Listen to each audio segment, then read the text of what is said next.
শাওনৰ মাহে ভগৱান শিৱৰ ইমান কিয় প্ৰিয়? কি বিশেষত্ব আছে শাওনৰ মাহত? শাওন মাহ মানে ভগৱান শিৱ, আৰু ভগৱান শিৱ মানে বাৰিষা, সেউজীয়া আৰু জীয়াই থকাৰ অদম্য বাসনা, লগতে অন্তহীন পাপৰ মুক্তি। নমস্কাৰ প্ৰিয় দৰ্শক, মই টুটুমণি চৌধুৰীয়ে মোৰ চেনেল টিচি মটিভেশ্যনলৈ আপোনালোক সকলোকে পুনৰ এবাৰ স্বাগতম জনাইছোঁ। প্ৰিয় দৰ্শক, মহাপ্ৰভু শিৱে ব্ৰহ্মাৰ 4 পুত্ৰ চনক, সনন্দন, সনাতন আৰু সনত কুমাৰক নিজৰ শ্ৰীমুখেৰে শাওন মাহ তেওঁৰনো ইমান কিয় প্ৰিয় সেই কথা শুনাইছিল। আমিও শুনো আহক আৰু সেই কথা শুনি নিজেও পুণ্য প্ৰাপ্তি কৰোঁ আৰু ফুলে পাণ্ডাৰীৰ কৃপাও যেন লাভ কৰোঁ। প্ৰথম কাৰণ, দেৱী সতীয়ে যেতিয়া পিতৃদক্ষৰ যজ্ঞত স্বামীৰ তিৰস্কাৰ শুনা দি যজ্ঞৰ অগ্নিকুণ্ডত জাহ দিলে, আৰু জাহ দিয়াৰ পিছত তেওঁ হিমালয়ৰ ঘৰত পুনৰ পুত্ৰী হিচাপে জন্ম পালে। তাত তেওঁৰ নাম হ'ল পাৰ্বতী। পুনৰ জন্ম পালেও কিন্তু পাৰ্বতীয়ে পূৰ্বজন্মৰ কথা পাহৰিব পৰা নাছিল। কেনেকৈনো তেওঁ স্বামী নিন্দা শুনি যজ্ঞৰ অগ্নিকুণ্ডত নিজকে জাহ দিব লগা হৈছিল। সেয়ে পাৰ্বতীয়ে মনতে থিৰাং কৰিছিল যে এই জন্মতো তেওঁ প্ৰভু শিৱকে স্বামী হিচাপে বৰণ কৰিব। সেইকাৰণে পাৰ্বতীয়ে ঘোৰ তপস্যা আৰম্ভ কৰিলে এই শাওনৰ মাহতেই, অনাহাৰে অনিদ্ৰায়। আনকি এই তপস্যাৰ সময়ত তেওঁ এটুপি পানীও গ্ৰহণ কৰা নাছিল। পাৰ্বতীৰ ঘোৰ তপস্যাত সন্তুষ্ট হৈ প্ৰভু শিৱে তেওঁক দৰ্শন দিছিল আৰু পত্নী হিচাপে গ্ৰহণ কৰিবলৈ মান্তি হৈছিল। এই শাওনৰ মাহতেই শিৱে হিমালয়ৰ ঘৰলৈ গৈ পাৰ্বতীক পত্নী হিচাপে গ্ৰহণ কৰিছিল। সেইকাৰণে শাওনৰ মাহ ভগৱান শিৱৰ অতি প্ৰিয় মাহ। দ্বিতীয়টো কাৰণ হ'ল, দেৱতাসকলে যেতিয়া অসুৰৰ লগ লৈ অমৃতৰ সন্ধানত সাগৰ মন্থন কৰিছিল, তেতিয়া সাগৰতলিৰ পৰা ওলোৱা প্ৰথম বস্তুবিধেই আছিল কালকুট বিষ। কালকুট বিষ ইমান বিষাক্ত আছিল যে তাৰ প্ৰভাৱত গছ গছনি, জীৱ জন্তু সকলো মৃত্যুৰ গৰাহত পৰিব ধৰিলে, আৰু সেই বিষৰ প্ৰভাৱত সৃষ্টি যেতিয়া ধ্বংস হ'বলৈ ওলাল, তেতিয়া সংসাৰ ৰক্ষাৰ বাবে মহাদেৱে সেই বিষ পান কৰিবলৈ আগবাঢ়ি আহিল।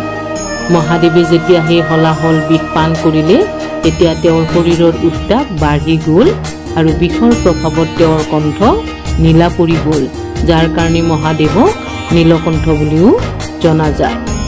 সৃষ্টি ৰক্ষাৰ নামত মহাদেৱে বিষ পান কৰিলে আৰু দেৱতাসকল ভগৱান শিৱৰ ৰক্ষাৰ কামত আগবাঢ়ি গ'ল। ভগৱান শিৱৰ শৰীৰৰ বৰ্ধিত উষ্ণতা কমাবলৈ তেওঁলোকে গংগা মাৰ শীতল জল তেওঁৰ মূৰত ঢালিলে, আৰু এই মাহটোৱে আছিল শাওন। সেইকাৰণে শাওনৰ মাহত শিৱৰ গংগা জলেৰে জলাভিষেক কৰা হয়। প্ৰকৃতিয়েও এই কামত সহযোগ কৰিলে। মেঘ ফালি পৃথিৱীৰ বুকলৈ নামি আহিল জাক জাক বৰষুণ। এই বৰষুণেই প্ৰভু শিৱৰ পীড়া কিছু পৰিমাণে হ'লেও লাঘৱ কৰাত সহায় কৰিলে। পৃথিৱী পানীৰে তল গ'ল আৰু বায়ু চাৰিওফালে শীতল হৈ গ'ল। এই শীতলতাই পৃথিৱী ফলে ফুলে জাতিষ্কাৰ কৰি পেলালে। পৃথিৱীয়ে শিৱক সুগন্ধি পুষ্প উপহাৰ দিলে, যাৰ সুগন্ধিত শিৱে নিজৰ দুখ পীড়া পাহৰিলে। বিভিন্ন গছে শিৱক সুস্বাদু ফল খাবলৈ দিলে।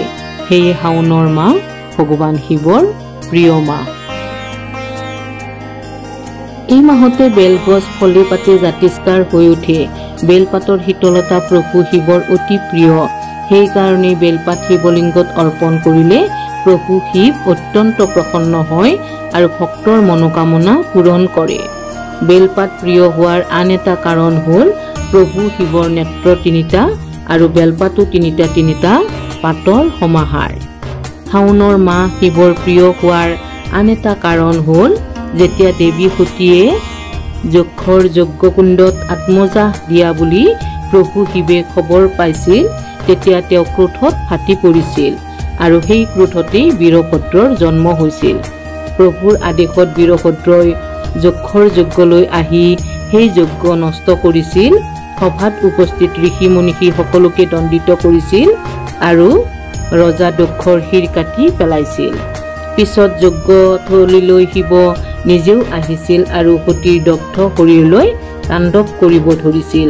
তেতিয়া পুনৰ পৃথিৱীত তাণ্ডৱ নহওক বুলি প্ৰভু বিষ্ণুৱে তেওঁৰ সুদৰ্শন চক্ৰেৰে সতীৰ দেহ কাটি খণ্ড বিখণ্ড কৰিছিল।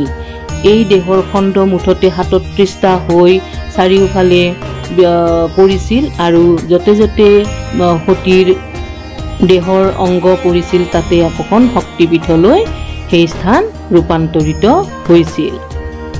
শাওণৰ মাহ প্ৰিয় হোৱাৰ আন এটা কাৰণ হ'ল পিছত ব্ৰহ্মাৰ অনুৰোধ মৰ্মে শিৱে যেতিয়া যক্ষক যজ্ঞৰ শিৰ কটা ছাগলীৰ মূৰেৰে পুনৰ জীৱিত কৰি দিছিল, তেতিয়া যক্ষেও নিজৰ ভুল বুজি শিৱক ক্ষমা প্ৰাৰ্থনা সুধিছিল আৰু শিৱেও তেওঁক ক্ষমা কৰি দিছিল। যক্ষৰ আগ্ৰহতে প্ৰভু শিৱে কথা দিছিল যে প্ৰতি শাওণৰ মাহত শিৱ শহুৰৰ ঘৰ কণখললৈ যাব, য'ত তেওঁক দক্ষিণেশ্বৰ বুলি জনা যাব। সেইমতে প্ৰভু শিৱ প্ৰতি শাওণৰ মাহত শহুৰৰ ঘৰলৈ যায় আৰু তৎকালেই তাত তেওঁৰ জলাভিষেক কৰা হয়, কিয়নো জলাভিষেক প্ৰভু শিৱৰ অতি প্ৰিয়। শাওণৰ মাহত প্ৰভু যোগস্ৰষ্টা বিষ্ণু যোগনিদ্ৰাত পৰে আৰু সেই সময়ত পৃথিৱী চোৱা চিতাৰ দায়িত্ব প্ৰভু শংকৰে পালন কৰে। সেয়ে শাওণৰ মাহটো প্ৰভু শিৱ পৃথিৱীত বাস কৰে। সেয়ে শাওণ মাহত যিয়ে প্ৰভু শিৱৰ ধ্যান কৰে আৰু শীতল গংগাজল আনি প্ৰভু শিৱৰ জলাভিষেক কৰে, সেই ভক্তৰে মনোকামনা পূৰ্ণ হয়। শাওণ মাহত প্ৰভু শিৱৰ গুণানুকীৰ্তন শুনাটো অতিমাত্ৰাই আৱশ্যকীয়, কিয়নো শিৱ নাম জপ কৰা মানেই জীৱৰ মুক্তি। হৰ হৰ মহাদেৱ।